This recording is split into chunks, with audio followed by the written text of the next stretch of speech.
nerds at the cool table, we have been summoned, and we are again deciding to record something and assemble. Yusef said he's gonna pop in at some point, like a radio guest. So hopefully that happens in between somewhere, so he can talk his shit. The boys are back in town. Yeah. Speaking of that, that was a random shout out by the other universe, Midnight Boys.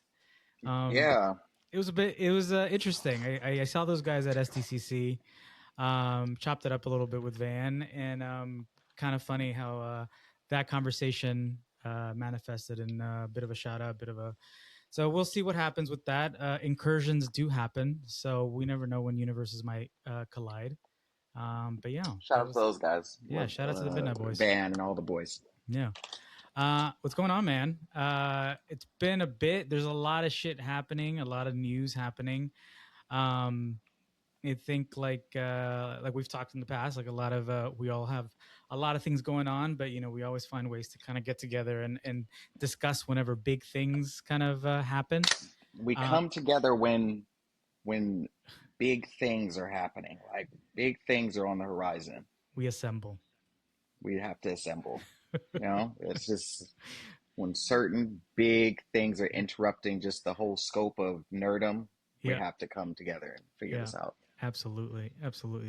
I think just right off the bat, I guess the big thing that is happening this year that has been sort of stirring everything up has been Doomsday and all the stuff leading up to it right now.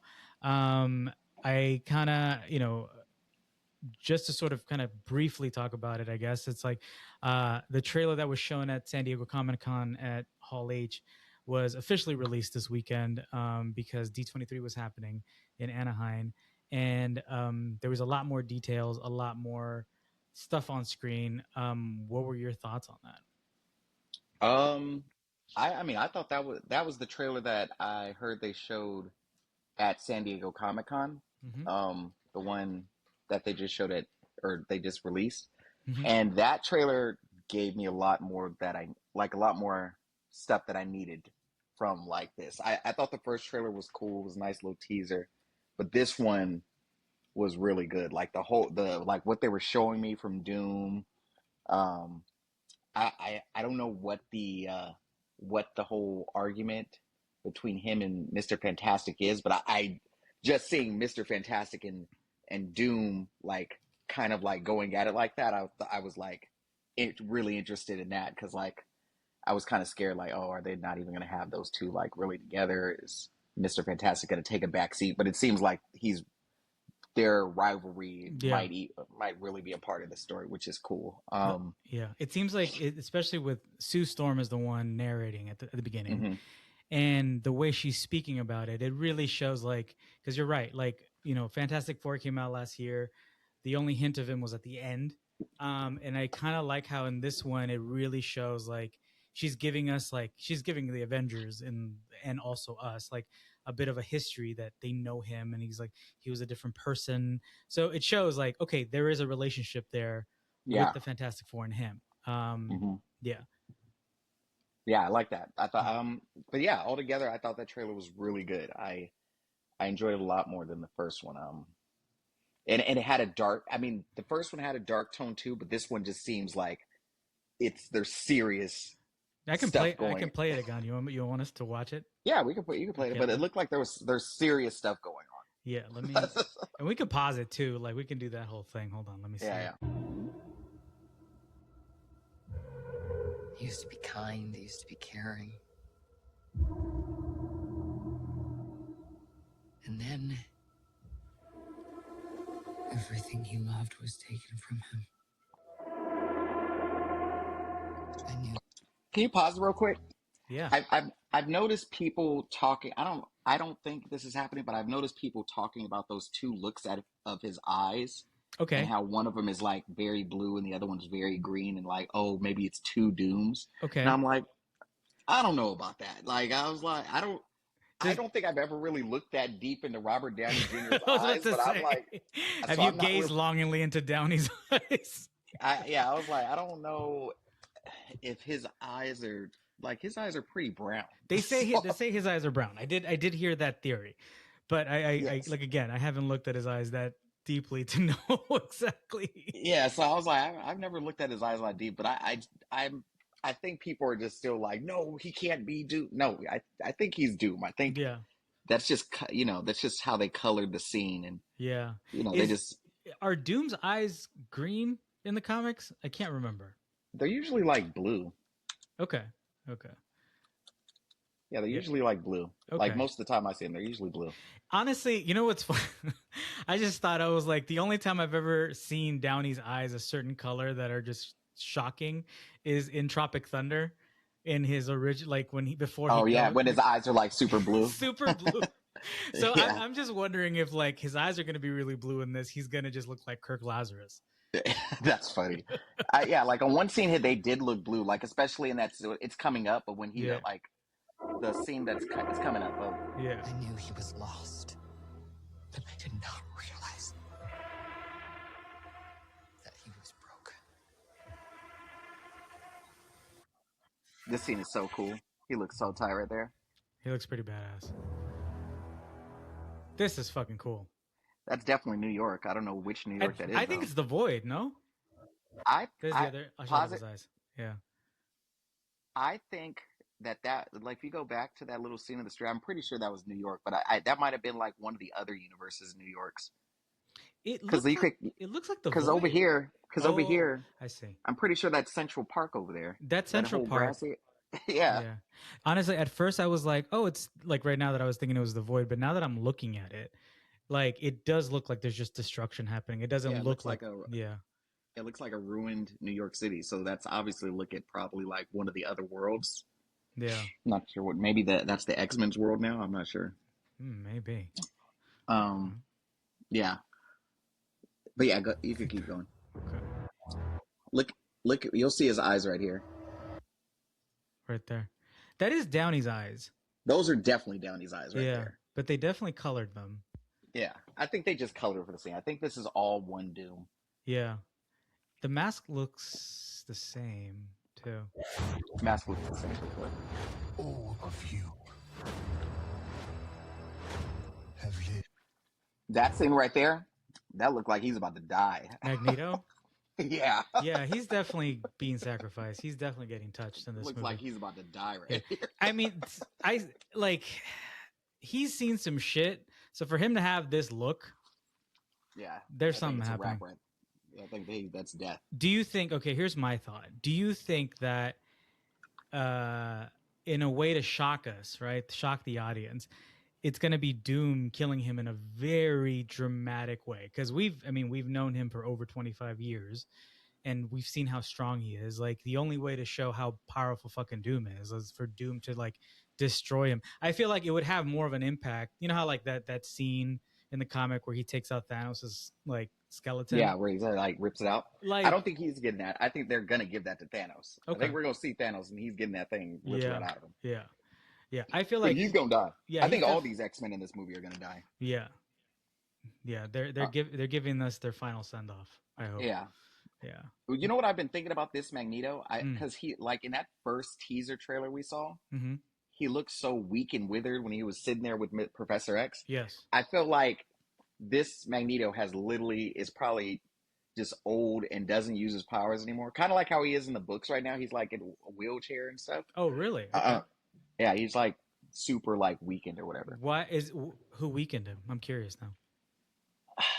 When he came back to life, there was the search for Magneto or something. I can't remember it because I kind of like was on and off with the Krakoa era stuff. But Storm helped him come back to life, but I think he used up all of his energy or something like that. And now he's like just like the beginning of the newer books that came out last year. He's just like weak, withered Magneto. Like, interesting. but I think he's kind of getting his powers back now. But like when I was getting these new books, because I was trying to collect them, but it was kind of like the story was kind of whatever. So is this the Uncanny run that came out started like maybe 2 years ago? Or is it a different run? It's the newer books.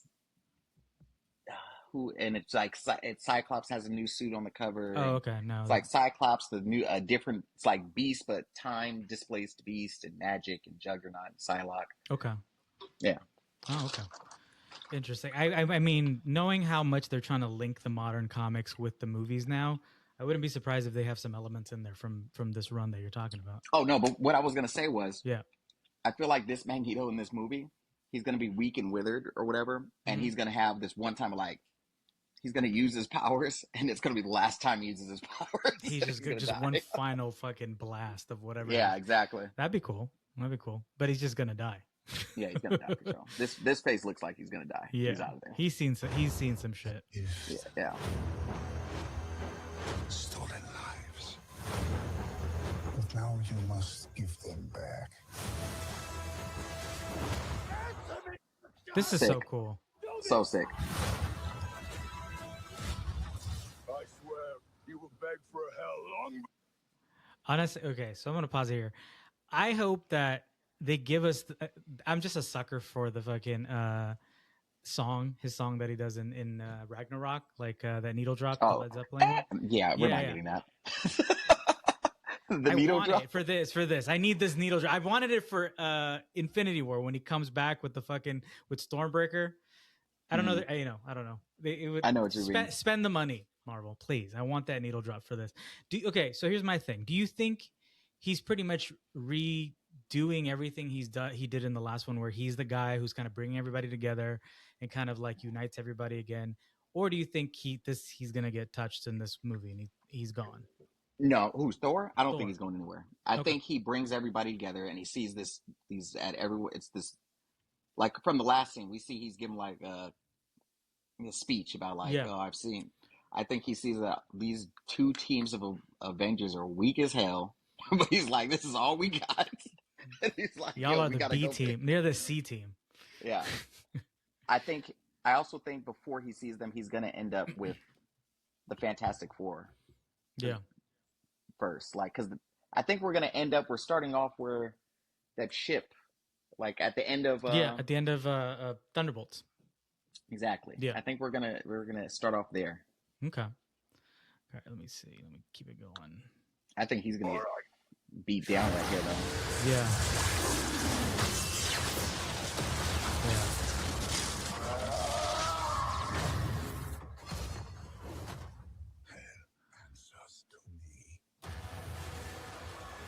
This is cool.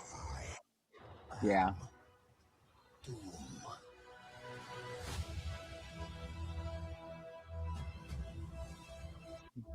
Sick.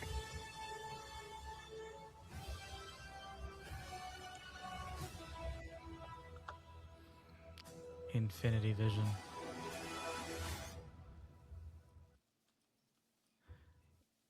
Looks cool. You know what else that wouldn't surprise me? Because look, we all know what's going to happen at the end of this damn movie. Yeah. Doom's going to win. He's going to reshape the world. There's going to be convergence. All three worlds are going to smash together, and he's going to repurpose the world how he wants it. And then we're going to get God Emperor Doom. We all know that. Yeah. I think the mystery is how he's going to do that. Exactly. Yeah. Like, how is he going to do that? But it's like, and why does he look like Tony Stark? Those are the two mysteries. That's the big mystery for me. Like, I think it's kind of like what we had with Infinity War. And the reason I keep referencing it is because this literally, I mean, they brought back the Russo brothers. So this feels like, all right, this is the big event. Let's kind of like retread these kind of things. And I think that's why we're kind of referencing that, because one of the things I read was that they made this movie in such a way where, like, let's say you're a general audience member that the last Avengers movie you saw was Endgame, you didn't have to watch all the stuff from like the pandemic through this. Like, you could have literally left off of Endgame and then walked into this and understand what's happening. I get what they're trying to do. But what I was going to say is that, like, the same way with Infinity, where we knew that he was going to snap the glove. Yeah. How was he going to do it? How is he going to get there? And where was the Soul Stone? Like, that was the big mystery, right? Right. So for this one is like, how is he going to create Battleworld? How is he going to destroy the world? Who's going to survive? And why does he look like Tony Stark? Because that's the big one. Because I have no idea why. People ask me that. They're like, why does he, people who aren't familiar with this stuff and know that I have watched no this. idea why either. Yeah, I tell him, like, Julien has no idea. If Julien doesn't know, I can't help you. You know what I mean? I don't even want to try and guess it. Like, I feel like Yeah. I've seen theories, but I'm like, you Yeah. know what? That's the big mystery for me. Is like, Yeah. how does he become? Why does he look like Tony Stark? Yeah. I mean, obviously you could just be like, oh, it's a variant, whatever. But it's like, okay, but who is the variant? Is Tony Stark the variant, or is Doom the variant? Yeah. Because Yeah. we've seen people that look like other people. Yeah. You know, with Mr. Fantastic and stuff. So yeah.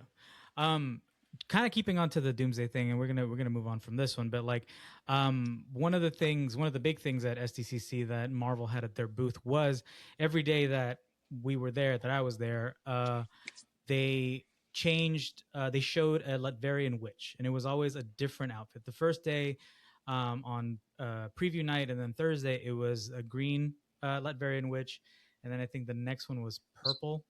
And then the orange. last one was, it was like a burgundy red type of color. It was red. Okay. And then the final day was the full Doom costume. A lot of people have a lot of theories of who they are. What are your thoughts? What are your theories of who they possibly can be? I mean, I feel like, I think the colors of them is kind of a giveaway. Like, I feel like I've seen people already theorize it, but I agree with them. It's probably, I've seen people decide on different ones, but I'm pretty sure one of them is going to be Clea, the purple one probably. That's Charlize Theron's character, right? Charlize Theron's character. We haven't seen her in 4 years. Haven't seen her in 4 years. And then one of them is going to be, I think, Sylvie, which was the Loki. Loki which would variant. probably maybe be the green one. And I feel like the other one has to be Scarlet Witch. It has to be. Yeah. People are saying it's just because the pose that one of them had was very much like Scarlet Witch's pose, like with the hands, where she's voguing. They say it's very Scarlet Witch, so it might be her. No. And then there's another one that's there's been a picture of another type of Doom servant. Yes. With a mask, and it's a guy, and he has a little circle in his head. And if you know the books, I mean, obviously, if you know the books, the person that kind of helps him do what he's gonna do is Doctor Strange. And that little hole in the head, last time we saw him, he had a whole eyeball. He had a third eye popping out of his forehead. So it's probably gonna be Doctor Doom. Yeah. So I think that gives us pretty much. I mean, Doctor Strange. Sorry, Doctor Strange. Yeah. So that gives us clues that we might see Battleworld at the end of this movie, because they existed in Battleworld, right? Because I think in the books, like, Doctor Strange is like the one sort of, right? He's the one sort of like the servant or whatever. He is. He's like his right hand or whatever. Right hand, yeah. Hand of the king type of shit. Exactly. Yeah. Okay. So yeah, I could definitely see. I think those that. I've seen some other people say that one of them could be what's her name? Captain America's wife. Peggy Carter. So yeah, I've seen people say maybe they think one of them is Peggy Carter, but I'm also like, why? Why? Yeah. Like, there was other theories I saw that the witches were gonna be some of the witches from the Agatha show. I don't believe that one. Yeah, I don't know. Why that's too. Too on the nose. I don't think enough people watch that show for those faces to get revealed, and then people will be like, "Oh, it's them." Who? Like, maybe the only one who would get a reaction is like, what's her name? The one who played Death, Aubrey Plaza. Maybe, but even that, it's like, who is that? Like, not enough people watch those shows. Yeah. At least the people that we just said were in movies that people have actually seen. Yeah, and people watch Loki. Like, I think Loki was people watched Loki. People watched that Doctor Strange thing and saw Clea show up. They saw WandaVision as well. So yeah, exactly. So seeing those witches come, I don't think people would. Yeah. Okay. Cool. There was one more thing I was going to say about that. But I also think Secret Wars. It makes sense for Scarlet Witch to show up right now, because I feel like Secret Wars. I feel like the movie, like, because there has to be people that remember how the world is, before Doom. There's going to be a group of heroes Mm-hmm. that remember what happened or how the world was before Doom did what he did. Mm-hmm. I don't know who they're going to have, but I feel like some of them are going to be the Young Avengers. And we're Okay. going to see the Young Avengers, maybe Vision, the Young Avengers Vision, and I don't know who else. And we're going to get like the Young Avengers story where it's like a children's crusade, where it's Okay. like Scarlet Witch is with Doom and she's in like a trance or whatever. I think they're going to give us something like that in Okay. Secret Wars Okay. because they're going to bring those kids Yeah, into the story. that's honestly a good segue because I was going to talk about Vision Quest, but like I think you're right. I think the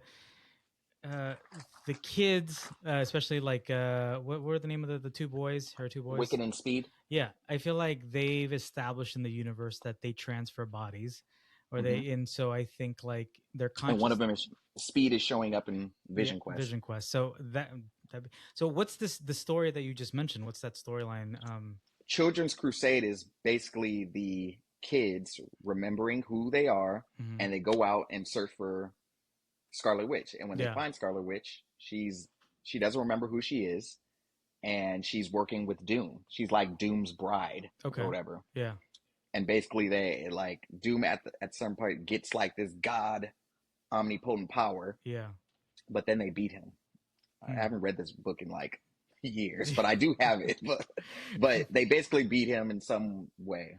What's the name of it again? What's the name of the book? It's Young Avengers Children's Crusade. Children's. Okay. Yeah.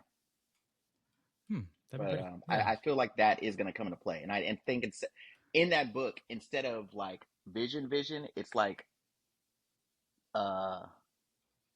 Iron Lad. Oh, okay.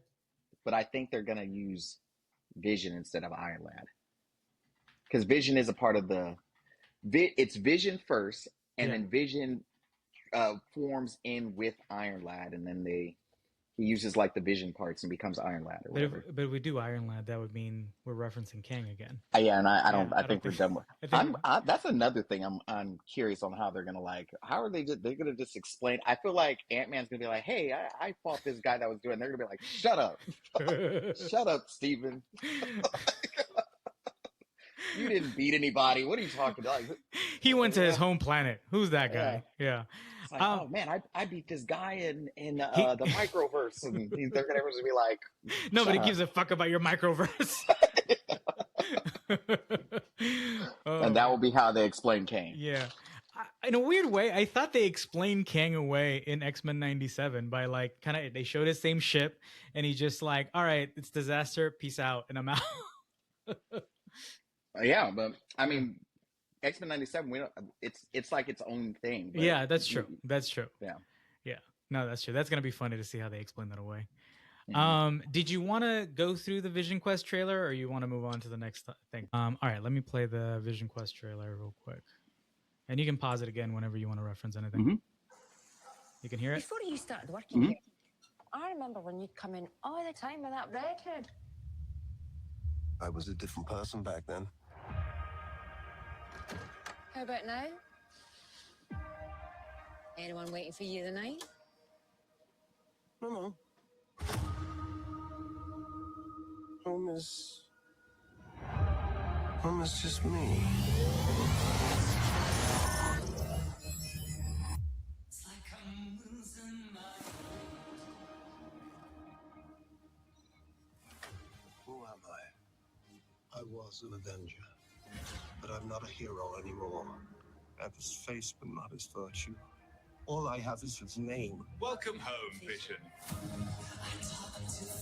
This house is getting crowded, Vision. Ultron! Human avatars only. This is my favorite part of the trailer. I cannot overstate. I'm gonna pause it. This is my favorite part. I love the fact that they're bringing him in like his it's actual really self. cool. Yeah. I think them bringing in all these robots as their regular. So because in that group of people we saw Jarvis. Like, what is Jarvis? I noticed. I recognize Jarvis. He's the one from the show, from the Peggy show. From the Peggy show, but like Jarvis was its own AI, so he has all the AIs here. Yeah. I think this lady might be Edith. Okay.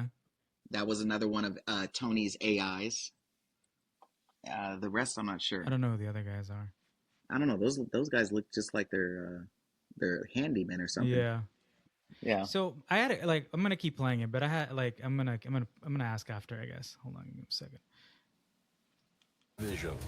Ultron! Human avatars only. Sir, I cannot overstate the dangers of keeping him around. Yes, but he is Dad? Papa? Peepaw. I'm a stranger to myself. That family wasn't real. You sure about that? I had a father. I'm a genie. Called Vision. Muzzle tough. It's a boy. How is this possible?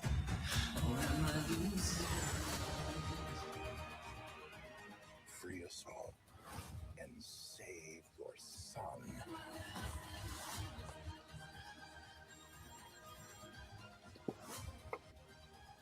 I wish to understand my purpose. With a genocidal maniac inside your head.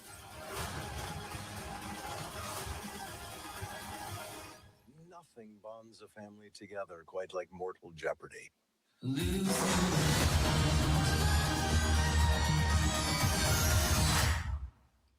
That was cool.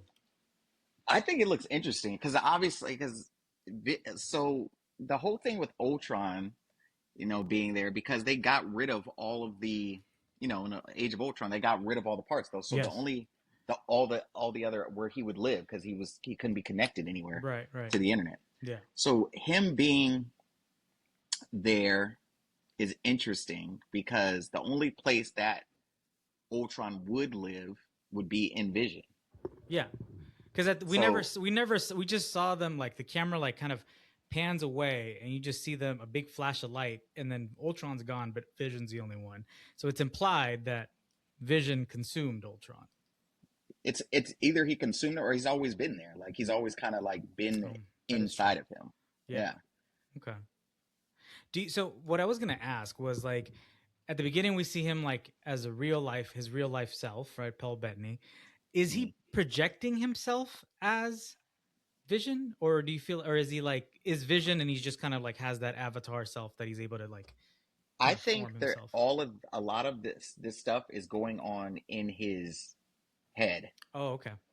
Like seeing all of the other AIs, like the Ultron and the Jarvis and the Ediths and I think one of them might have been Friday. Mm-hmm. But seeing all of them, I think all of that is in his head. Like yes. He's like talking with all of them in his brain, like right. in his AI brain. Yeah. What it looked like is that he was because just based on the trailer, obviously it could be different, but it's like he's working from what it looks like, he's working as his human self or whatever, Mm-hmm. what we see, and then night shift is done and he goes and charges himself, and when he charges himself, he goes into sleep mode. And the sleep mode is literally it's him going home from. Yeah, it's literally him going home from a day of work. Yeah. But yeah. I like it. I'm interested. I think it's like I like that it's the third kind of part of like the WandaVision trilogy, I guess. The final part. Yeah. I wonder if Wiccan is going to show up on this, because the last time we see him is the end of the Witch show, and him and what's her name?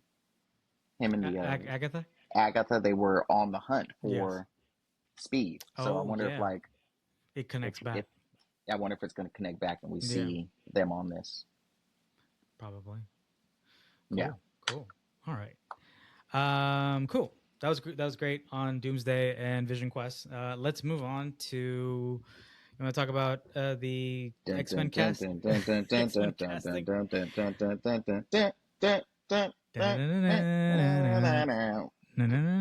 Yeah.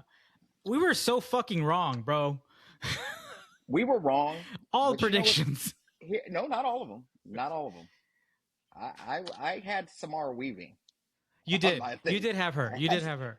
And the thing about fan casting is like it's fun to do, but when because everybody has different ideas of what these characters should look like and how they should be portrayed, especially like I think how they should be portrayed. But I feel like Sarah Finn, the person who casts all this stuff, I feel like she does a good job It's like she does a great, and I mean, it's not even saying good. She does a great job. She knocks it out of the park more than she doesn't. Mm-hmm. Like I could probably, there's probably only maybe a handful where I'm like, I don't know about that casting. Yeah. But I think at the end of the day, I will always give all of these castings a chance. But you're right, we got most of them wrong. There's a couple I'm like, but if I'm able to get one out of whatever, I'm like, look, I got a point on the board somewhere. Like I got one, and she's and I honestly, she might be the most out of the whole cast. She might be the most perfect one. Yeah, she is. She pretty much is. Yeah. I think so. We've been casting this like a few times over the last like 6-7 years, and I think because the time keeps flowing, some of them are aging out like as the time goes on. Absolutely. And I think like, funny enough, like we made the joke in our group chat that like, we are at the age of Xavier and Magneto, like us personally, and a lot of the actors we were looking at are kind of in our age range, and it's like, oh wait, they need younger students for this, and so like they're clearly obviously casting people in their 20s, mid 20s, early 20s, so it makes a lot of sense why. I mean, some of these like I looked them up and I saw what they're working on and stuff, and I'm like, okay, it makes sense. I think the last one I did that I put on TikTok or Reddit, mm-hmm. I think I got better at it every time. I started really, I think over the years, with the fan casting stuff, is like I do pay attention to age, what they've been doing. Yes. And like it's like, okay, age with casting is a sliding thing. Yes. If someone is a certain age, they can play a couple years younger or a couple years older. So I'm like, with all these castings. Yeah. Yeah.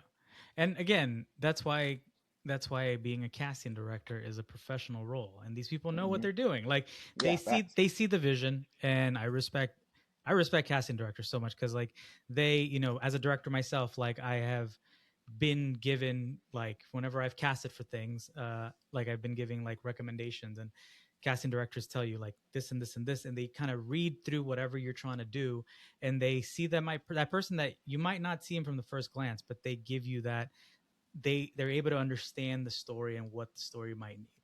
Obviously with casting as well in Hollywood, it's also a power play with agents, you know, like if they have a powerful agent, they're able to make it happen. You know what I mean? But again, like we were saying, like fan casting is fun, but again, sometimes just because the person looks like the idealized version of the character, it might not be the perfect casting. And I think the best like example I have of that is just very quickly, but like when Multiverse of Madness came out, and Marvel gave us John Krasinski as Reed Richards. We saw it. He's in costume. It just didn't work for me. I was like, oh, they were like, oh, you guys want to see this? Here it is. And it just didn't work for me. It just didn't work for me. And it kind of was just like, okay, you got to leave this up to the professionals. So as much as we like I love doing it. I love fan casting, but it's fun. Let's go over like these choices that they've done for X-Men. So Sarah Haley Finn is the GOAT, though. I will say, like, she's literally like just looking at, she's literally casted everybody from the beginning. Like she casted Robert Downey Jr. at his most like high risk time that they had to take out an insurance policy on him. Like she saw the vision, you know? So yeah. Okay, look, let's go off of the first one. I put down a list. It's not in no particular order. I first have Kit Connor as Cyclops. Cyclops was a point of contention with all of us. Like you had a certain, you know, idea of who you wanted. The rumors started flowing with possibly having what's his name, Cooper Hoffman as that Cyclops. Blew me, and I've never seen them. That was some hateful stuff. They treated him terribly. I had the vision. I was like, you know, I could see it work. You know, mini Philip Seymour Hoffman, but they went with Kit Connor. Guy kind of has a similar look to him. Similar look. And I looked him up to see what he's been doing. I saw that he was in the movie Warfare. And Warfare, I don't know if you know, it's a movie with by Alex Garland. It has all the young guys in it. Literally, I was about to say, it literally has a bunch of up and coming leading men. Similar to how like Black Hawk Down and Saving Private Ryan had all the leading men of the following 25 years kind of thing. That's what this movie is. So for example, like the guys in this movie you got Joseph Quinn, who's in Stranger Things and Fantastic Four, Cosmo Jarvis, the guy who was in Shogun, Michael Gandolfini, James Gandolfini's son, who's also in Daredevil, Will Poulter, Guardians, Charles Melton. Charles Melton, who we thought would be Beast, by the way. He still might. Yeah. Oh, I thought he dropped out. Supposedly, it's been back and forth. I think we'll get to it. I'll yeah, talk yeah, about yeah. it in a minute. And also has this kid who, looking at him, I didn't really notice him. DeFaro Wunatai. He's the kid in Reservation Dogs. He's an indigenous actor. Could pull off Nightcrawler. Like he has he has the look. Like he literally looks. You paint this boy blue, and he looks like Nightcrawler. Just kind of going off of like who I saw was in this movie. But then of course, Kit Connor's in this movie. And I could see why they might have like kind of pulled him from this. He definitely, because all his other movies are a little bit more like romance movies and stuff like that. This one kind of is more action. But what do you think? What are your thoughts on him being cast as Cyclops? Like you're in the upside down now with the red light behind you. Does it? Yeah, it just needed to be dark. I felt like I was in the dark. It's all good. Visually, he has the look. I think he literally looks like a more just fit version of Cooper Hoffman, honestly. So they definitely had a idea of who they were trying to get for this role. Yeah. I like that he's, young. Mm-hmm. Like I do actually like that. Like knowing where they're going. I think him being like 20. I think he's 22. Mm-hmm. I haven't seen him in anything. I do know he's about the Warfare movie. I've never seen it, but I do know he's on this show. It's with the kid from. It's called Heartstopper. Heartstopper. Yeah, it's with the kid who plays Wiccan. Wiccan. Yeah, I heard that's super popular, and he is in that. Yeah. But Joe I mean, Locke visually, I think he looks the part. I think I know there's a split group of people who think Cyclops has red hair and Cyclops has brown hair. Yeah. I am in the group that Cyclops has brown hair. He's never had red hair. But I mean, that's neither here nor there. Reddish brown. Reddish brown, yeah. But yeah. He's not a redhead. I think people are like, Cyclops is a redhead. I'm like, no, he's not. Yeah. It's definitely a brunette. Yeah. But I think visually he has the look. And I think he's kind of tall too, right?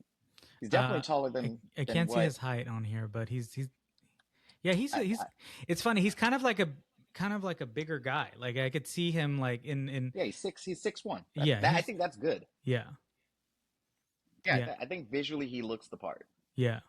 I can't really speak for his acting, but visually I'm okay with how he looks. I think, again, if Sarah Finn thinks he's the right person, I'm cool with it because visually he does look the part. I could kind of see he trains for a little bit. Yeah, I could see him getting. Yeah, once he trains, I think he's gonna look perfect. Yeah, and then also I could kind of visually like seeing them all together during the D23 thing. I could definitely see him with this Sadie Sink. Yeah.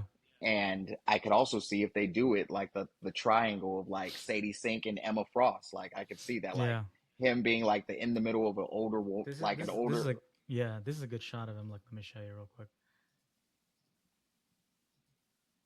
That's a good shot of him. Yeah. Yeah. Yeah. I could see it. Yeah, for sure. Yeah, I could totally see it. But I'm okay with that casting. That's another one where like a lot of these I'm like, I need to wait and see it. But like him, I'm like, I think he'll be able to do it. I also, and I think Cyclops, we'll get into that a little bit soon too. But like, I just feel like Cyclops, Jean, and Professor X are going to be the important characters of this new X-Men thing that they're doing. Yeah. And I think if he can pull off the whole, like not only the leadership part, but him just being kind of a closed off and like one track minded person that's like, watching him grow from like being the like star student to then eventually like coming to like conflict with Professor X, because eventually like him and Professor X don't really get along. It's always going to be his father figure, but that's going to be cool to see, like, because these guys are going to be playing these characters for like the next 15-20 years, so we are going to see that.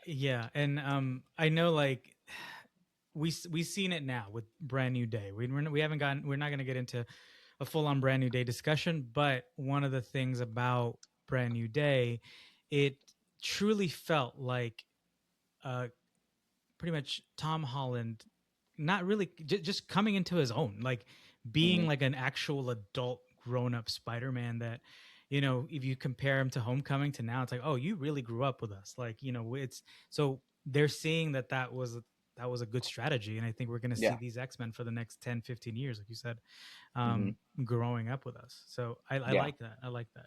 Yeah. No, so I'm super cool with that choice. Okay. So next one on my list, I have Emma Frost, being played 10 by out of 10. Samara Perfect. Weaving. She's perfect. She looks great. Looks the part. Perfect. Yeah. No notes. That is that is exactly who I fan casted as Emma Frost. Yeah. And she's perfect. And she's leaning into it a lot on social media too. So it's like she's gonna kill it. And I've seen her in a lot of stuff, and she gives off her acting. She gives off this snobby, I'm better than you type of attitude, which is perfect for Emma. That's what you kind of need. Even the looks that she gives off, when she's she just she's gonna be. I think she's gonna be really entertaining.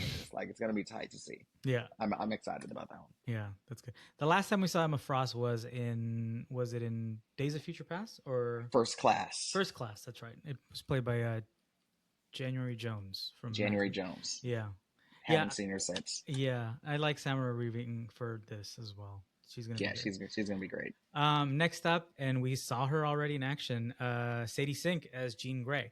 So this could kind of lead us into some Brand New Day discussions. So what did you like? We finally saw her in action. She's the only one we've seen play the character. What do you feel about this Jean Grey interpretation? I think it's definitely a different take on Jean, but I think it's a good take because the version that when I was watching Brand New Day, because everyone's like, oh, Jean wouldn't hop into people's heads and take over people, but the version that I'm getting from Jean is the time displaced X-Men. Okay. And Jean from that, when she was doing that the whole time. She was reading people's minds when she shouldn't have to. She was controlling people. She literally there was a scene on in the all new X-Men or whatever it's called, where the time displaced X-Men, where Angel literally is like, I'm quitting, I'm leaving the team, and he tries to leave, and Jean controls his mind and makes him walk back into the mansion. And everyone's like, literally Magneto and everyone are like, yo, you can't do that. And she's like, no, we have to stay together. She would do that. That is so I feel like they're taking a little bit of that version of Jean, a young Jean that she just does things because she kind of can, and she's young, and she doesn't. She's like, I mean, she had. I think a lot of the movie in Brand New Day, she had her reasons. They had. She was angry. She was angry. She was angry. She had her sister. Yeah. But I feel like this version of Jean, it's given me a lot of that, where she's like, yo, she's gonna do things where it's like, yeah, I need you to stop doing what you're doing, so I'm gonna control your mind, or I need to handle something, so I'm gonna control your mind. Yeah. But I think once she gets to, I think again, we're seeing young versions of all these characters where we're going to see her grow into the type of character she will be. I have a feeling when we first see, I wouldn't be surprised if when we first see her and Scott in this new movie, if they conflict, if they're not really we're going to see Scott as a person who is probably I'm by the book and I'm doing as Professor X, and we've already seen that she's kind of rebellious. So we might see them end up starting off as conflicting when we first see them. Yeah. Which I think is a cool, because then we'll eventually see them grow together. Yeah. And then it might be opposite. Then Jean Grey will end up being like, I'm with the professor, and Cyclops will eventually be like, nah, we need to be doing something different. So I think they're doing something right. I'm really excited about where it's going to go. So yeah, I'm cool with Sadie. I mean, I was on the fence with Sadie just because she looked so young, but after watching Brand New Day, I thought she was great. Yeah, and I think it goes back to our sort of assumptions from before, where we're used to the casting of what's her name, Famke Janssen in the original X-Men. She was somebody already in her, I don't even know how old she was. She might have been like 35. Yeah, so she might have been like in her early 30s or whatever. And like, so we see Jean as this fully realized woman, when we meet her, not as a young student. And so us getting a glimpse of Jean as a young student who just got her powers, and like is reckless with her powers, essentially playing a villain, which I really like, because like it's establishing that in our mind that as the X-Men kind of continue, it's like, oh, Jean has always been Jean, but in the back of our minds, like she started off as a villain. So the Phoenix is going to be there in her body. You know what I mean? The Phoenix is she started off as a villain, but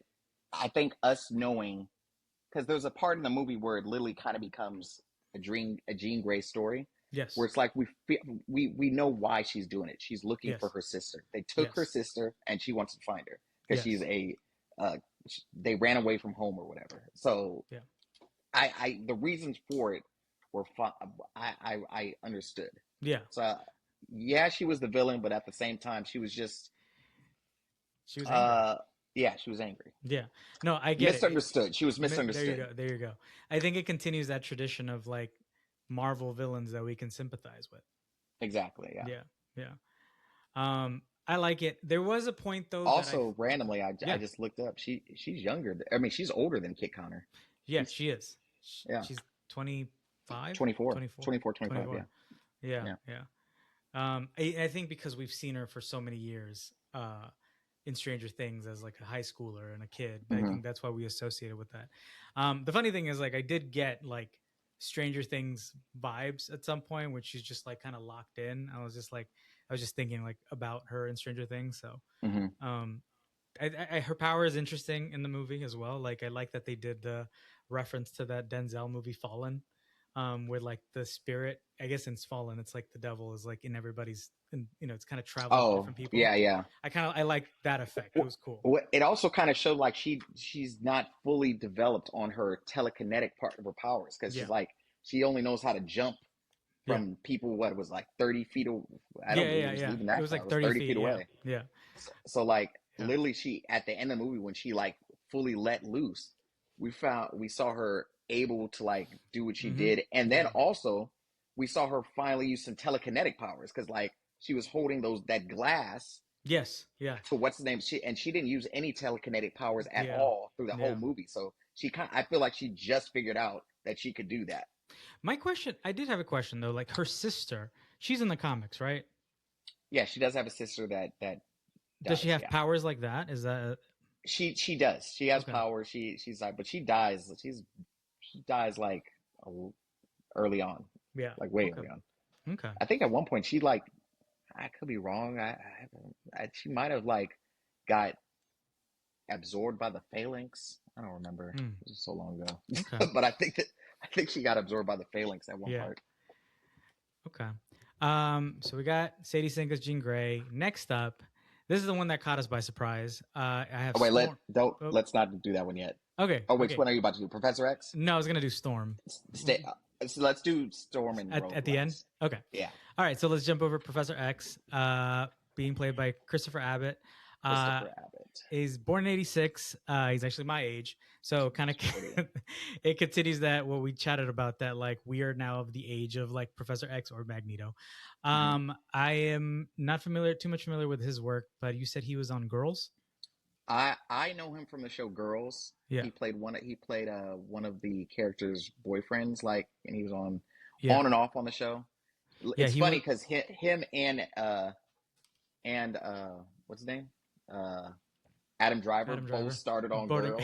So it's like, oh, they're both. It would have been funny if they would have cast Adam Driver as Magneto, but we're gonna get to that in a second. But no, Christopher Abbott. Yeah, it's funny. Like I was looking through his IMDb, and he's in stuff that I have seen. Like he was in Wolfman, which I haven't seen yet. But like I haven't seen Wolfman. I did see him in Poor Things. He was in Poor Things. I saw him in Poor Things as well. I saw him. And you know what's funny? In Poor Things, I was looking at clips and watching like the wedding scene when he comes and interrupt the wedding and said that he was her husband. I don't know if you probably haven't seen it in a while. But, you could in him speaking and talking in that scene, you could kind of hear the Professor X in his performance. I'm like, oh, I could hear it. Oh, okay.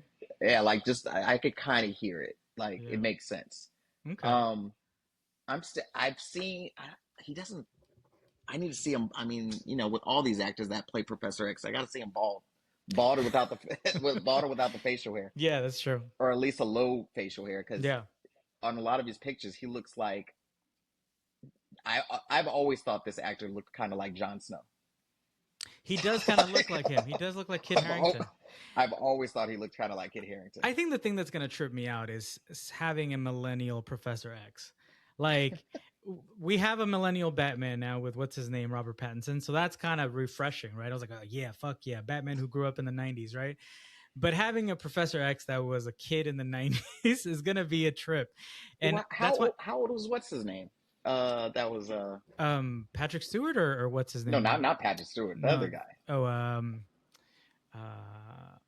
what's his? I can't remember his name. Oh man, I'll tell you right now. It is James McAvoy. James McAvoy. How old is James McAvoy? Isn't he a millennial? He might be actually. That. But let me see. He's 47. Okay, no, so he's Gen X. Yeah, he's Gen X. Yeah, he's Gen X. Okay. Yeah. Okay, Gen X, Professor X. But he was supposed to be young, right? Like, yeah. If this is being set in our time now, like, because that Professor X was set in the 60s, so that makes sense. But like, so he's supposed to be Patrick Stewart, Professor X. This is going to be a Professor X in our current time. Yeah. So that's going to be interesting for me to see. So, which makes me curious about who they're going to cast as Magneto, and if he's going to be like similar in age, because you know what I mean. I don't think we're getting Magneto in this movie. Really?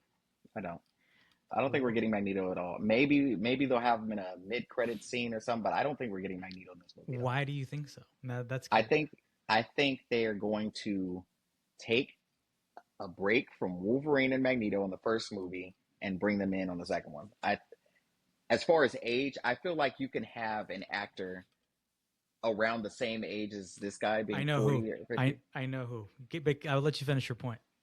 Like, I feel like you could have an actor around this age and just explain away his age by just saying Magneto ages slow, or he knows how to control the magnetic field, and just something that Beast is going to explain in one scene, and it's not going to matter, and he's like he just ages slow. So do you think he's still going to have the Holocaust I think he's still going to have the Holocaust backstory because it's too important to that character to not have it. True. The aging slowly kind of could make sense. I mean, look at Wolverine, but that's kind of his thing. So I was thinking about this, and it's because I'm watching the show. I obviously, like I said, I would have loved Adam Driver as Magneto. I think he would be great, and I think he would definitely look the part. But I was just thinking about it and thinking about an actor literally the same age. He's actually a year younger. He's born in 87. Sam Reed. He plays the vampire Lestat on Interview with the Vampire and currently the vampire Lestat. Him with long hair. I could see him long hair, white hair. Like, he would be a fantastic Magneto. And, against this guy, what's his name? Christopher Abbott.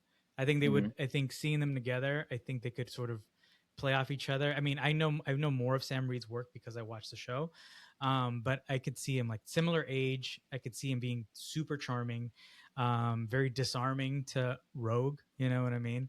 I could see that. I could see that actor being Magneto if they decide to cast. But that's an interesting theory that you feel like they're not going to go with Magneto for a while. Yeah, I don't think I just don't think we're going to get him in the first movie. I could see I could definitely see like them talk about Magneto and him being mentioned and maybe even teased, like kind of how they teased Dr. Doom. But I feel like it's a good thing to for the MCU X-Men to separate themselves from the Fox movies. And Magneto was literally a part of every Fox movie. Yeah. So I think them going with Mr. Sinister, a lot of characters that didn't really get a lot of focus. The X-Men have other villains besides Magneto. Exactly. They have some of the best villains. So it's like, I think it's cool that I think they will take a break. My choice is still Mads Mikkelsen. He's Mm-hmm. still like 60 now. Yeah. Or Lee Pace. I do like the Lee Pace thing that I Mm. see online. I think Yeah. he would be really cool. He has that strong, Yeah. commanding voice. And I he's think tall as hell too. Yeah, He would be that he would great. make. Yeah, he would be really good. I How mean, tall is he? Yeah, you're right. He is yeah, tall. he's super tall. 6'5". Yeah. I mean, Marvel has a history of recasting people. I mean, like we just talked about Doomsday. Like Downey is Yeah. Doom now. So it wouldn't be far fetched for them to be like, oh, like, well, we cast him in this universe. They as- casted both of those actors before, Yeah. but they were both like one-off. Yeah. Nobody remembers Yeah. as villains. So like, Yeah. Well, speaking of the villain, so for this film, it's going to be Mr. Sinister is going to be the villain, and that's going to be played by Adam Driver. What are your thoughts on this? And what are your This thoughts? is And what storyline do you feel they're going to go with? so I just for want this to movie? point out this is another thing that I've been very proud of because I've been saying, I looked it up on Twitter. I've been saying since 2022 Oh that shit! they should go with Mr. Sinister Yeah. as the first villain. I said they should take. My tweet from back then is literally they should take a break from Magneto, tease him, and do Mr. Sinister because you can. There's a lot of other villains and storylines that you can open up and do if you keep Sinister around. And another thing about the X-Men, and this is something that I think they're starting to get into, is the genetics and the mutations and all of this stuff. You know what they have not done at all in the MCU? What? Cloning. Nothing cloning. And Mr. Sinister That's true. is the biggest cloning guy Yeah. ever. Yeah. So it's like, if you're ever going to save the whole cloning thing, Yeah. this is the person that, if they kill him in this movie, he's just going to come back. Like, over and over and over. He has so many versions of himself. Yeah, He's yeah. gonna clone himself. He's gonna clone Jean. He's gonna just be cloning everybody. That's all he cares about. Do you think he lasts more than one movie then? Absolutely. Okay. I feel like if they kill him, end credit is literally gonna be him be like, well, back. He's gonna be him picking some pieces up and be like, oh, back to the drawing board. And he's gonna go and make another version of himself. He's not going anywhere. Like he's about to be the Loki of the mutant saga. Marvel has a history of casting like really top tier actors for their villains, and like them casting Adam Driver is pretty par of the course. So I'm very excited to see what he does. I'm very excited to see his interpretation of Mr. Sinister, and I'm really curious if they're gonna give him like the extent of the makeup. You know what I mean, of the Mr. Sinister look. Yeah, I think they will. I think I've also been wondering. I like the way that Sinister plays. Like, there's two versions of Sinister, really, and I hope it's like, and I absolutely believe Adam Driver is the perfect actor to be Mr. Sinister. That's why I was like, man, I hope it's not Magneto, because he has this eccentric thing about him where, like, the way he delivers lines, he'll start talking calmly and then he'll just like get loud or something. And that is exactly how I feel like Sinister. Like, literally, like I was saying, there's two versions of it. You could play him as the more spooky vampire type that the 90s had. Yeah. Which you can take the mad scientist guy, but then the newer versions that he is he's like this theatric, very like, what is it? Like, also, like, I can use the Kylo Ren. It's like Kylo Ren, where he's just like, he has that simmering anger under him, and then he just fucking yells. That, but also he's like theatrical. Like, literally, there's. I know exactly how you're talking. Like, he'll just start yelling at somebody, and he'll be like, "Oh my gosh, I love your cape," and then be like, ask like one of his other clones, like, "Why don't I have a cape?" And he was like, "We haven't made one." He's like, "Kill him!" Like, like I could see him doing stuff like that, and it will come off perfectly. He did that there was a movie he did called The Man Who Killed Don Quixote, and he plays like a director, and he has that kind of like simmering, sort of like kind of calm, and then just kind of explodes on people kind of thing. Exactly. And that's exactly what Sinister can be. Like, he starts calm, and then he'll just like say something that's like really loud and theatrical. It's fun. Yeah. Like literally, there's a book, I can't remember which. It's one of the newer ones too, where like Sinister literally takes over London, Oh wow. and the whole city of London is just clones of him and clones of Jean. Wait, what story is that? I'm curious about this. What Mr. Sinister story is this? Find it. Oh, But okay. literally, Mr. Sinister takes over London. Sinister takes over London story. Okay, Mr. No. Sinister London. It was created after.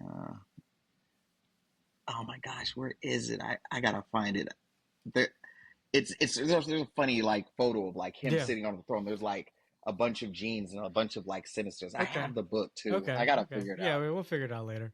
That's funny. And honestly, I think you need a good actor to play such a ridiculous looking character. Because like, I mean, my people's first image of Mr. Sinister is like, what is this Dracula looking motherfucker, right? Exactly. So I think if you need to have that kind of like elevated actor to sort of like give that some legitimacy. So I'm excited for that.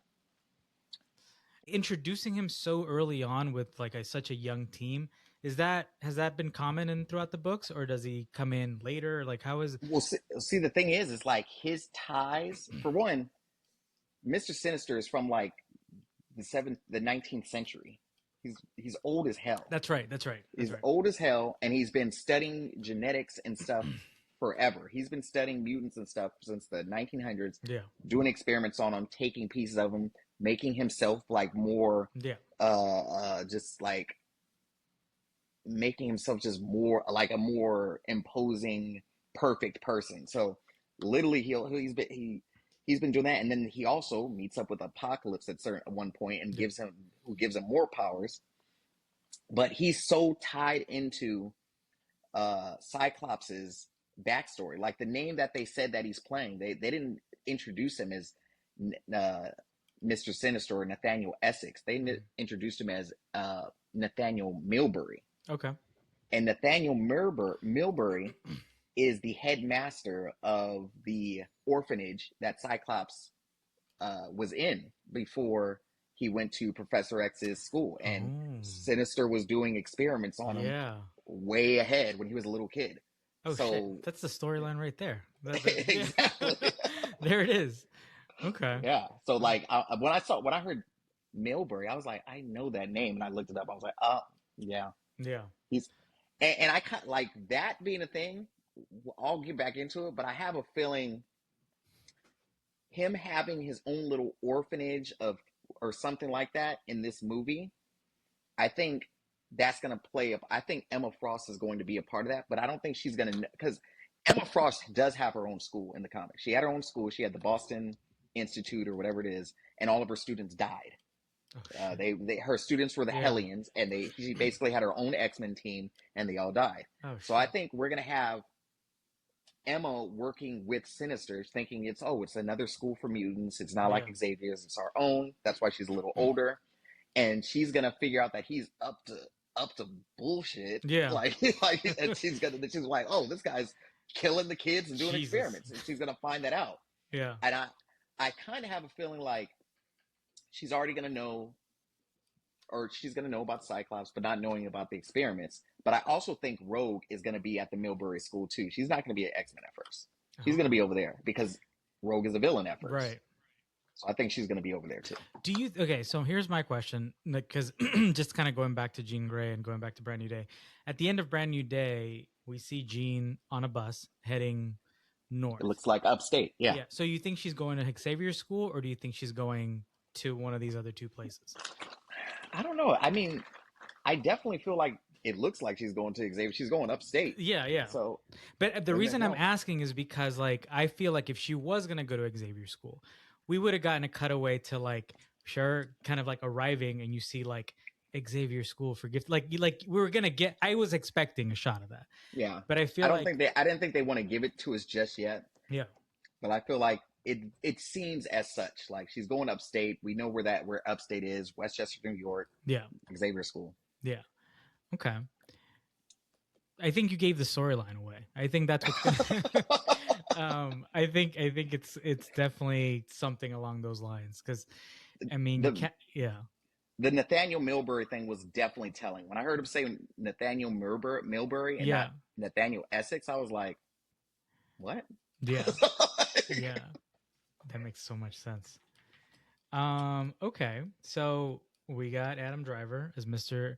What was his name? Milbury? Nathaniel Milbury. Nathaniel Milbury. But that's literally just a name that's a name he just uses for It's the like school. an alias, Like, yeah. and you know, like he's a shapeshifter and stuff. So Yeah. and he's from the 19th century. He probably has, if he's from the 19th century, he probably has hella companies and stuff. We'll probably see Essex Corp and all of this stuff. So yeah. I'm really curious how he's gonna look. Like that. I wouldn't be surprised if he is a part of the DODC, like that. Oh shit. Maybe he's helping because they're like so interested in mutants now. Like maybe he's the one that's interested. Yeah. Like, oh well, yeah. he was trying to get Jean Grey, or he was after the Jean Grey character. Who else would be after the Jean Grey character? Yeah, that's true. Honestly, it's crazy how that DODC kind of became. It started off as Tony Stark's company, kind of trying to clean up things, and it was kind of like Homeland Security. Became the villain. Yeah, Homeland Security. Essentially, it was turned into the villain here. Maybe Sinister bought it. It's his way of like, who knows? Interesting. Okay. Okay. Next up, so we got these last two. We got Storm and Rogue. Who do you want to talk about first? Let's do Storm. Storm. Okay. So Storm is being played by this young lady named Maya Boyd. I looked her up. She doesn't have a lot of IMDb credits, but she is a Broadway theater actress. I don't know any of her work, so I'm very optimistic because the last time we got a theater actor to be an X-Men, we have Hugh Jackman, who's been Wolverine for the last 25 plus years. So I'm sure she's fantastic. What are your thoughts on her? One thing I want to say, I saw something on Twitter, and it was like, it showed pictures of all of these actors that they've all done theater, pretty much, except for the Rogue one. Yeah, that they're all been doing theater. Like, okay, the Maya Boyd girl, Sadie Sink, and Kit Harington were all recently in some type of Romeo and Juliet play. Oh, okay. They're all doing it. Yeah, but I will say, as a person who was head of the fan club of the Jamie Lawson thing, and we talked about it. We thought she was perfect, and then the internet eventually started to figure it out, and also said she was perfect. And then last week they said somebody else, and it became a war.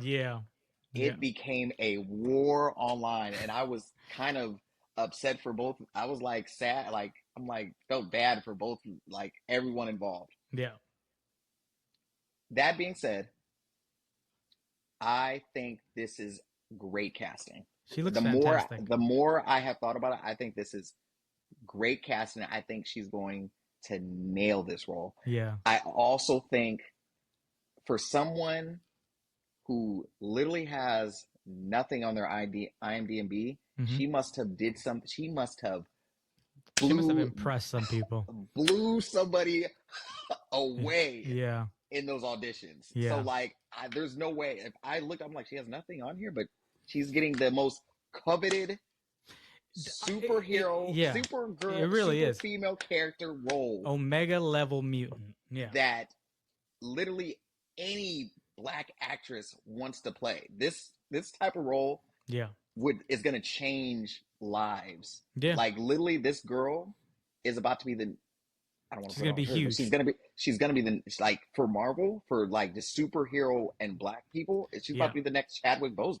Like that's this true. is Absolutely. like I think she's gonna kill it just because of her theater background, and I feel like you need, or Broadway background. I feel like you do need a little bit of that with Rogue. You need a little bit of theater in Rogue, or I mean, in Storm. In Storm.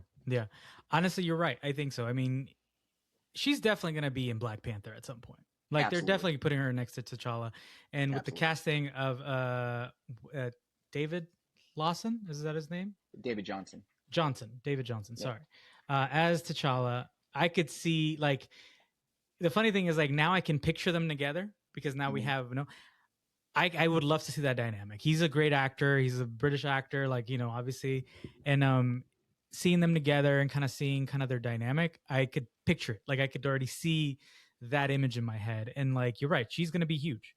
She's gonna be huge. Yeah. This is gonna be like you said, life changing. And I'm excited. Like, and again, they got her at a perfect time so that we can grow with her and kind of see her sort of there's no baggage, you know what I mean? There's no like, None. oh, we saw her in this. Yeah. An unknown actress. Yeah. We're literally going to see this girl for the first time, and she is going to be our Storm. Like, yeah. She's going to be our Storm. Yeah. I think she's going to, just off the fact that this is her first thing. Yeah. They are literally, they are putting in her hands and saying, you are Storm. So I think she's going to nail it. Yeah. I think. And she's gorgeous. She's a gorgeous girl. Yeah, she definitely blew some people away and looks the part. And definitely, I'm excited. Yeah, she only has like a short film credit on her IMDb. Yeah, she definitely impressed some people, which is great. I'm excited for her. And then so next we got yeah, absolutely. I think they're going to set her up in this, but I think she's going to play a part in Black Panther 3. You think she's going to be on Black Panther 3? I absolutely think she's going to be in Black Panther 3. I think they're setting her up in this, and then that's a great way to set up Storm. We're going to see Storm in 2 times in 1 year. Yeah, I mean, here's what I think is happening too, and I think it's an interesting way for them to establish the X-Men.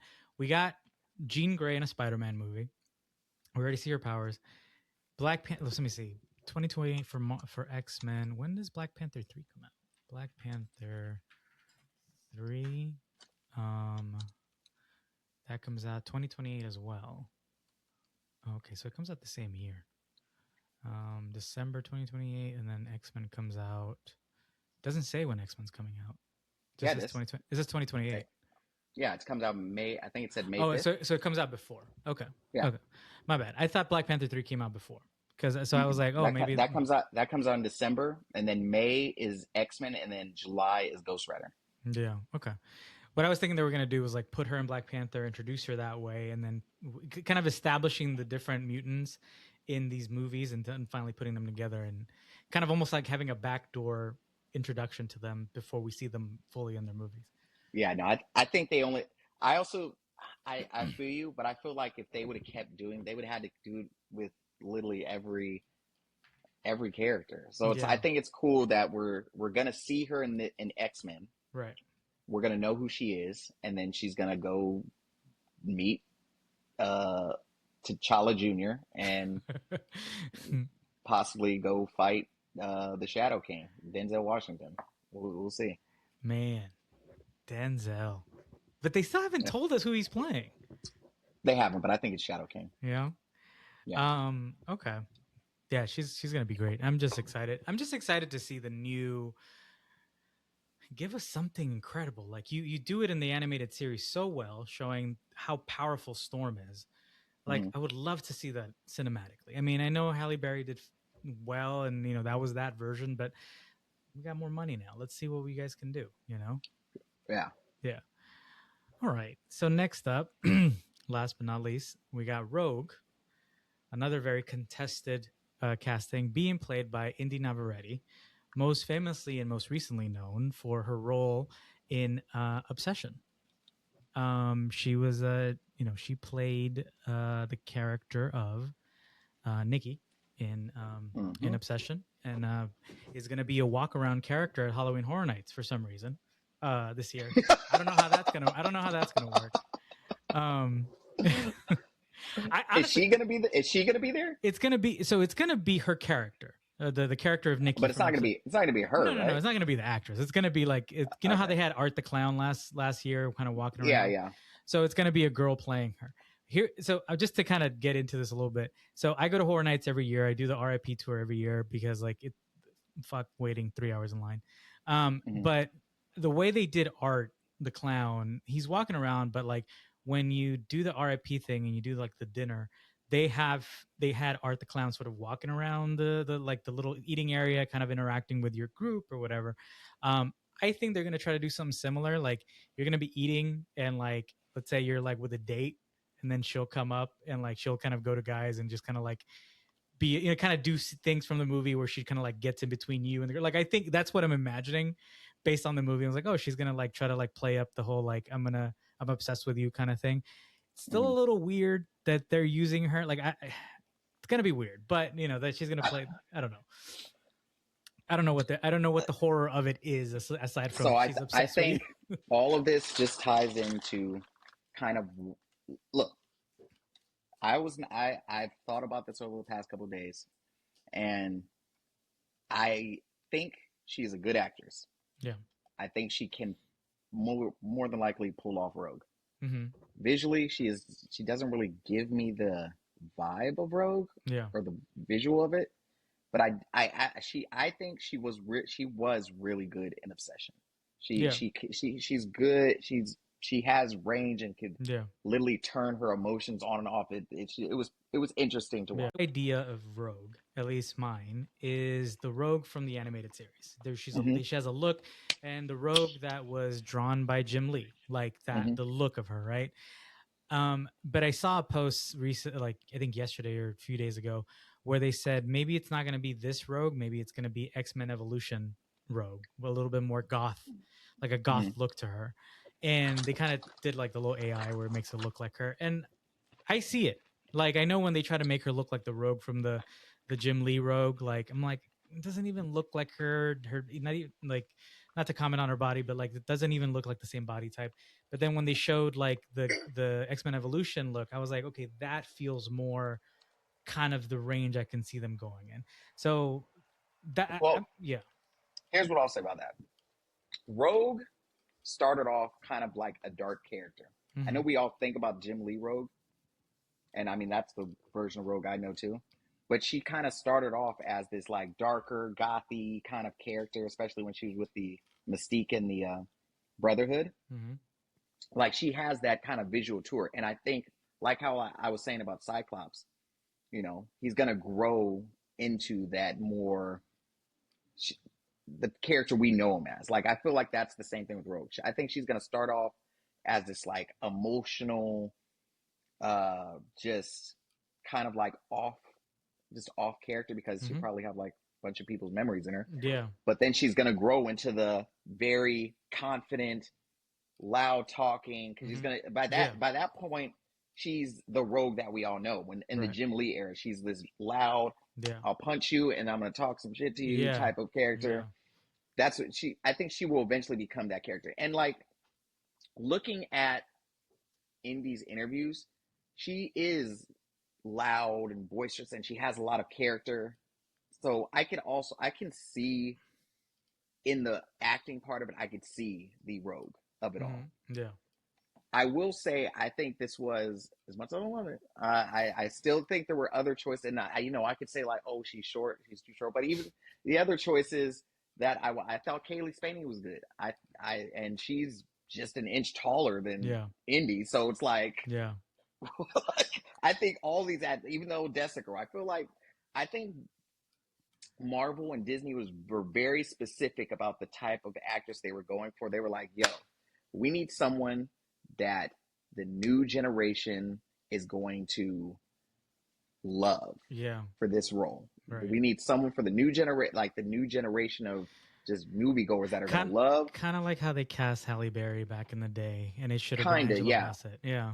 Like, I feel like that's what this character, like what they did with this one. Like, if they would, same thing if they would have did Odessa. The new generation, they love Odessa. I think Kaylee is probably on the lower tier of those, but like, because they don't really know her name, but she's in a lot of stuff. Like she was in Alien, she's in Beef. Like, so I think with Rogue, they were like, yo, we need to get someone that's going to get the kids interested in going to see X-Men. Yeah. And I feel like she is the hottest actress on the streets right now. That's true. And has had she's in the biggest year. She's in the highest grossing movie of the year. She's came out of nowhere and the streets love her. Yeah. Like, so she was in Superman and Lois. I didn't know that. I've looked at her. I didn't watch that show, but everyone keeps saying she's in Superman and Lois. I'm like, oh, well, yeah. Yeah. But it may on a business aspect, Yeah. it makes complete sense. Yeah. And being like getting that role and having the year she's I could see people hating on it, and I don't think she should be hated on. Like that's exactly what you want. You want to get a movie and blow up. Yeah, which is what she's doing. Yeah. Like she blew up, Yeah. and now she's in the MCU. Yeah, She's striking when the iron is hot. Yeah, I think the I guess apprehension to it, like, I mean, I don't like. Obviously, our first reaction were like, "Oh, why?" And it made sense, right? And like, my immediate reaction was like, "Oh, this was a power play. Like, her agents are probably like, kind of doing a power play." But the way you just explained it makes a lot of sense. Like, in terms of like, you need that name to draw people to this new movie, because like all these other people that we named are fantastic, but the only big names are what Samara Weaving, But Sadie even her, Sink. people don't really know Samara Weaving. I think the only big names are really her, Sadie Sink, and Adam Driver. Driver. Yeah. Everybody else, nobody knows them. Yeah, that's true. Yeah, you're right. And I think like I mentioned, like back in the day, Halle Berry might not have been the best choice for Storm back in the day. Angela Bassett would have been perfection, but the newest, hottest actress at the time was Halle Berry, and she got a lot of people in, put a lot of butts in seats at the time, and like, it made sense. X-Men made a bunch of money, so for this one, I guess like they want like, oh, the girl from Obsession, she's in this movie, yeah. So after thinking about it a couple of days, it's the same way I feel about a couple of. I just gotta wait and see. Yeah, I need to see visually what it looks like. I know there's a bunch of AI all over the place showing me what she's gonna look like. But I need to see what she looks like. I absolutely think she could play the character. Yes, I think she has the acting to. I don't even need to hear the accent. I'm sure she can pull off the accent. Yeah. Like, no, for sure. Yeah. I guarantee you. You know what they're gonna do? They're gonna hold that sugar. It's gonna the sugar is gonna be like the it's clobbering time of this X-Men movie. It's going to be the it's clobbering time. Yeah, no, for sure. I've seen some people say that they're gonna have her be like a Latina from the South, which I'm curious about because I don't know, but I mean they could give her whatever she wants, but she'll be from the South, Yeah. Yeah. No, you're right. I think they're gonna hold that and not kind of like how they've been holding Tiger from fucking Mary Jane and Spider-Man. Like she hasn't. I don't think she said it. She hasn't said it before. They're gonna hold that, and we're not gonna hear. We're not gonna hear "To Me, My X-Men" not once. We're gonna hear that. They're gonna save that like Avengers Assemble. Yeah. We're not gonna hear it until like 10 years down the line. Exactly. Yeah. No, you're absolutely right. No, it's kind of like what other line have they held from us? Oh, when they didn't give us "With great power comes great responsibility" until Aunt May died. The last one, exactly. Yeah. Rogue is from Caldecott County, Mississippi. Okay. I think there's some Latinos down there. I don't know. Oh man. So here was my thought. So they strategically didn't give us other casting. They didn't give us Wolverine. They didn't give us Magneto. We already discussed not having Magneto. I don't think Wolverine's in this movie. I don't think he's in this movie, but I did have a thought, and it's like very brief. Obviously, like one of our choices has been Taron Egerton as Wolverine, but I was thinking Jack O'Connor. But we were thinking about the ages, right? And like people are weird about age differences in movies nowadays. I don't, it doesn't bother me, but I get like the way people would see how awkward it might be if you had a 50-year-old Wolverine with like a Sadie Sink, right? I feel like they might give us, and this is just my thought, maybe the way they've kind of been flipping certain things on us. Do you think they'll give us Logan Wolverine, or do you think they give us X-23? Like they bring our girl. Oh no, we're getting Logan. Do you think we're getting Logan? You don't think they're going to bring our girl Daphne King into this universe? No. Okay. I don't. Okay. I think we'll see Daphne King in Secret Wars, but I think they're going to start X-Men clean from the beginning. Yeah. Like, I think Jack O'Connell. I'm sorry, Jack. I'm sorry. I'm looking at a picture and was looking at his age. I think Wolverine. I don't think we're going to get that love triangle. No, that's another. Yeah, I don't think we're going to get that either. I feel like they're going to change that dynamic for this. I think the new love triangle is going to be Scott, Emma, Jean. I think that's going to be the Yeah. new love triangle for this stuff. Yeah. I think Wolverine will come in. And he's going to come in He'll be protecting the mentor. the mentor, protecting everybody. Yeah. But I don't think he's gonna. I don't think we're gonna get that love triangle. Yeah. I also think people are even with tired of it after the last X-Men movies. Yeah. exactly. We got it to death. Like, Yeah. I mean, we'll probably see confliction between Cyclops and Wolverine. Yeah. But I don't think we'll get that. I think the new love triangle is going to be Emma, Jean, and Scott. I could definitely see that conflict But, now. Let's say if they go with Jack O'Connell, right? Kevin Feige did. Go ahead. Yeah. Oh, no. What was it? Yeah. No, I was just very quickly. I was going to say, like, I could see that because you said that Cyclops is this, is always butting heads with Professor X and stuff like that. He's like a young guy. And like, if we get a Wolverine that's kind of around the same age, at least actor wise, as like, and kind of looks older, I could see him sort of having that conflict with Wolverine. Like, Wolverine kind of being like, what the fuck are you talking about? Like a child, you know what I mean? And like having that conflict between both of them, especially if the Wolverine is like of a much older age, maybe 10 years, 15 years, older than Cyclops. So I totally yeah. Sorry, what were you going to say? I was going to say at the end of the thing, Kevin Feige said this. I think they were scrambling this whole past 2 weeks getting these deals done and getting these people on stage. So I don't think this is the full lineup of actors. I think there's a couple more that we're still getting. Mm-hmm. I like going back to the Charles Melton thing where people are like, is he in? Is he out? Is he doing it?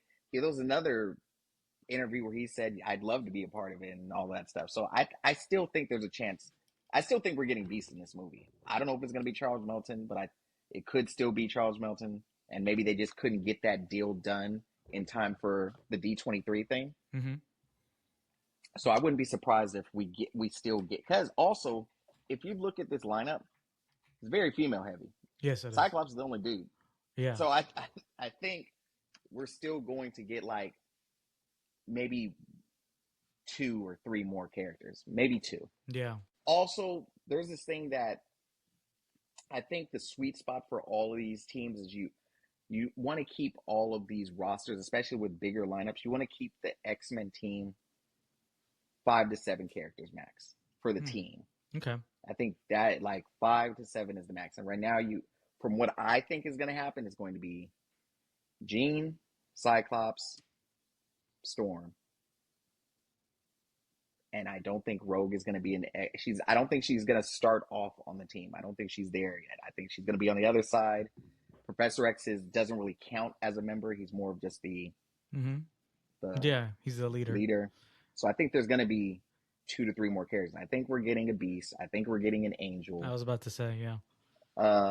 Iceman? Maybe an Iceman, but I think I keep going back to them all with this, saying that they're trying to use characters that haven't used, and I would say maybe a Jubilee, maybe a Shadowcat. I don't know. Damn, Jubilee's like been cast in almost every X-Men She's been franchise. in every movie, but she's always been a cameo. Yeah, or they delete her scenes. So I could, and Shadowcat had the same thing, except for the 3rd movie. She's pretty much been a cameo. Yeah. So I could see, but I think for sure Beast and Angel are in this movie. Okay. Maybe Iceman, but I haven't heard anything about Iceman, and he was kind of done a lot. So I don't. That's I don't true. know. Yeah. Man. Okay. I mean, I was like just looking right now to see Secret Wars is next year. Mm-hmm. And I was like, 2028 X-Men, that's so far. That's 2 years from now, bro. I was like, 2028 is coming up. Man. Yeah, it's literally May 5th is literally 2 years away. Yeah. May 5th, 2028. Yeah. Okay. I feel better about these castings after talking about them with you. Like you've put it into perspective a little bit of how this could play, especially the Mr. Sinister. And how him and what's her name, Emma Frost, will fit into all this. Because at first I was like not confused, but I was like, I wonder how it fits. And I think you put it into perfect perspective on how, that's all going to fit in. Mm-hmm. Yeah, cool. Some things I do want to see from this movie, though. Yeah, I would love if Mr. Sinister has either the Nasty Boys or the Marauders. Yeah, the Marauders, or a version of the Marauders. Like that's the team that went and killed the Morlocks in the tunnels Oh, okay. During the mutant massacre. So Oh, okay. Are those the ones that look like goblins in the cartoon? They like kind of they're look weird. so yeah, the Morlocks are basically the mutants that live underground Yeah, that I know aren't that. like Yeah, they're not like they're not they good don't fit looking. They into just the look they don't gross. look good. Yeah, they Yeah, look gross. yeah, And literally Sinister is always like there was a point where he was like experimenting on them, and then he just goes and kills them all. yeah. He sends like the Marauders to go and kill them all. Do those just random? Oh no, but that's Fantastic Four. Sorry, I was thinking about the underground shit that they showed in with Mole Man in Fantastic Four. No, I was that's like, totally out there. I was like, do they live there? No. Okay, cool. So those are our thoughts on the casting on that. Do you want to do very quick reaction on episode 1 of Lanterns? Yeah, we can. Okay, Let's really do it. quickly. Well, what'd you think? What'd you think, first of all? I watched it twice. I thought it was... I watched it once. Okay. And I did like it. It was really cool. I loved their banter between each other, between Hal Jordan and Jon Stewart. I thought they were really good together. Yeah. I think Kyle Chandler is honestly perfect. He's perfect, dude. Yes.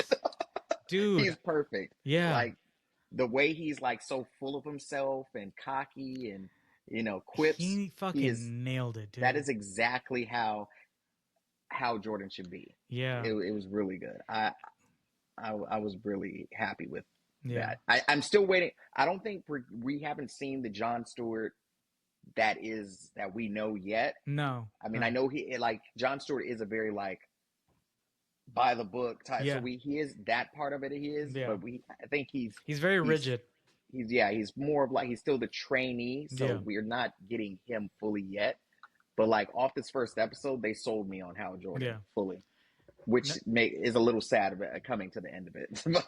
No, it's true. Like he's definitely giving us like, I've always felt like Kyle Chandler is like I don't want to say bootleg version, but like sort of like the B version of Tom Cruise. Kind of he kind of has the same kind of look to him, kind of like, and I feel like because Tom Cruise exists, like there was no room for Kyle Chandler. Obviously, like Friday Night Lights, that's who he Love is. That show. He kind of like hit it out of the park with that, so we all know him as the coach. But like he did, like I love the fact that it was like, I think it's set, so it starts at 1986, right? Like that's how it opens up. It says 1986, so it says like 10 years earlier. We get like a 10-year gap between each timeline. But I guess that they're talking about how like he appeared 10 years earlier, so 1986, which I found an interesting reference because that's when Top Gun came out.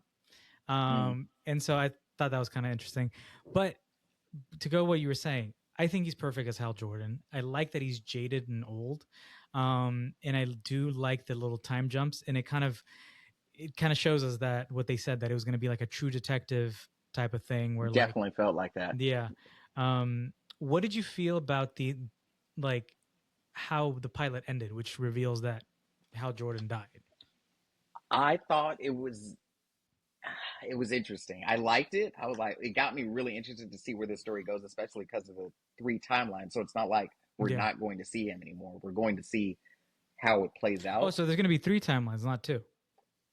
Well, I count the 1996 timeline. Okay. Because I still think we're going to see flashbacks of him as Jon Stewart as a kid. I wouldn't be surprised. I wouldn't be surprised if we saw 1986 and saw Hal as like how he became a pilot. You know?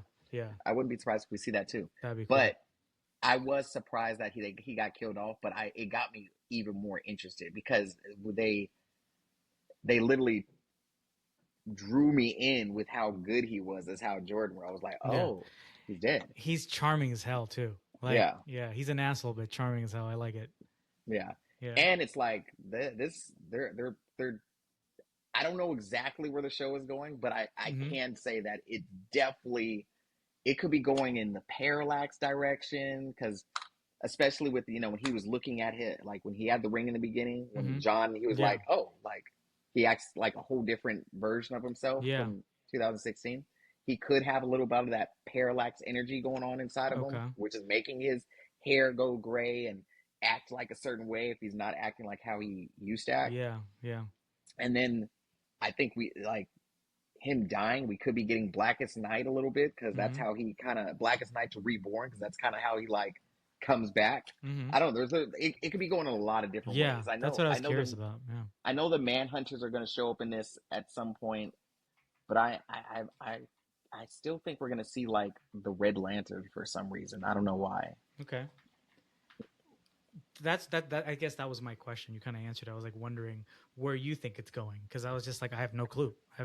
Yeah, I mean, it off the one episode, it could be going in all of those multiple directions. Yeah, I need to see more of the series, but him dying, and I see people. You know, there's those people who are like mad about that, but then I also ask, how are you mad about this?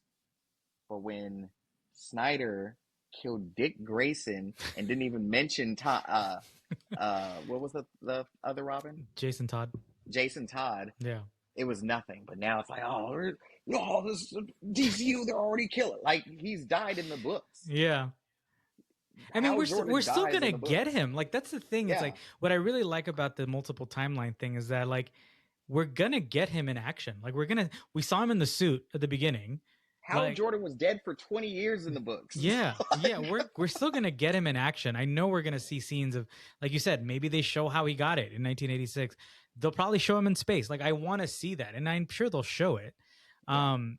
So I people are, and you know the thing is, I like the fact that we don't know where it's gonna go. I like that mystery. Yeah, I thought it was also funny though when he was telling the story, when he got the ring from Abin Sur. And he was like, he said two more words, and I wasn't sure if it was like good luck or fuck you. I thought that was funny. Yeah, I do like them dropping F-bombs like that. It just feels very grown up. You know what I mean? Yeah, I really enjoy it. Side note, this is the funny thing. I watched the behind the scenes after. You know how HBO shows are behind the scenes? Mm-hmm. I had no idea Aaron Pierre had a British accent. I did. I had no idea. I was like, oh, he's a very sophisticated actor. The Brits are taking over, bro.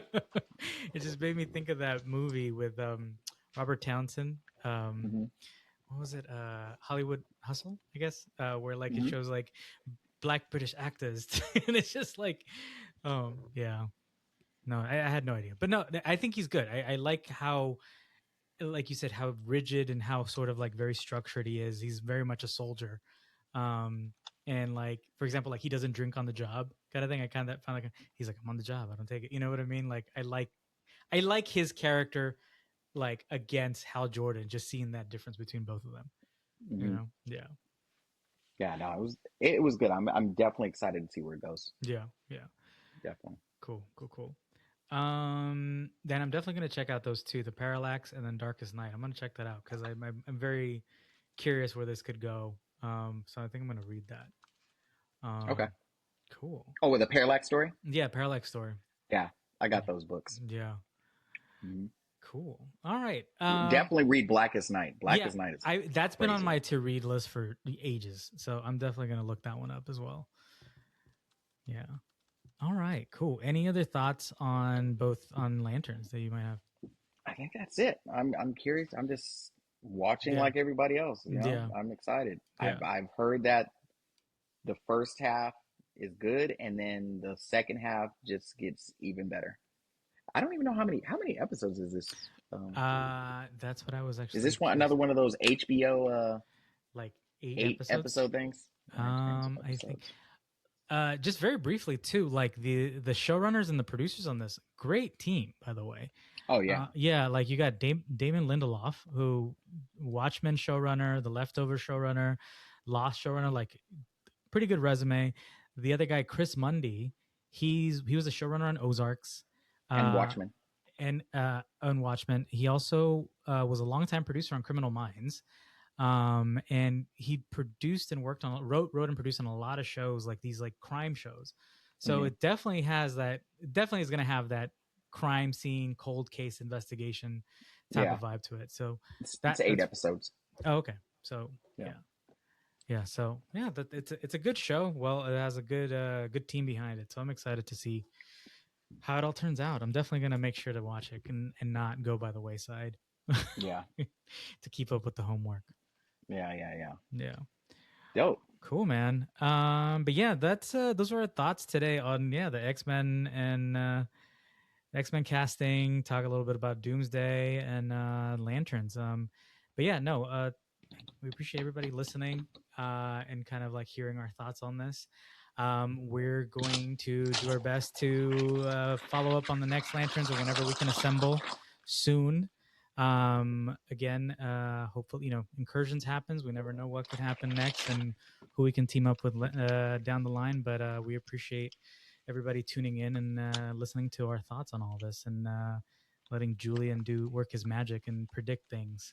I love predicting things and breaking down and explaining to you all what books to read, because these movies exist and shows exist because of comics. So go to your local comic shop, everybody. But again, we're Nerds at the Cool Table. Follow us at Cool Table Podcast on everything. I am David. You can find me at David Gallardo on everything. Julien Edwards on everything. Yeah. But yeah, thanks a lot. Great chatting. Thanks, guys.